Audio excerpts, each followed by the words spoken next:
কলিংয়ের ঘন্টা শুনে ছুটতে গিয়ে দরজা খুলি, কলিংয়ের ঘন্টা শুনে ছুটতে গিয়ে দরজা খুলি। বিপর্যয় এসে গেছে, বিজেপির দেখা নাই, তোমার দেখা নাই রে, তোমার দেখা নাই, তোমার দেখা নাই বিজেপি, তোমার দেখা নাই, তোমার দেখা নাই আইএসএফ, তোমার দেখা নাই, তোমার দেখা নাই সিপিএম, তোমার দেখা নাই। কি ঠিক বলছি তো? হাসতেই পারেন, একটু কোনো অসুবিধা নেই। এইসব রাজনীতি চলবে না মা। দেখো মা, আমি তোমাদের একটা কথা বলি।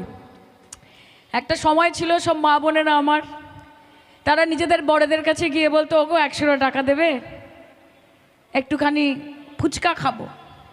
বর দিল, দিল না, মুখ জামটা দিল, কি বললো আমার কাছে নেই, এখানে যাও, নিজের বাপের বাড়ি যাও, এসব বলতো। তারপর বলতো, ওগো 200 টাকা দেবে, একটা শাড়ি কিনবো।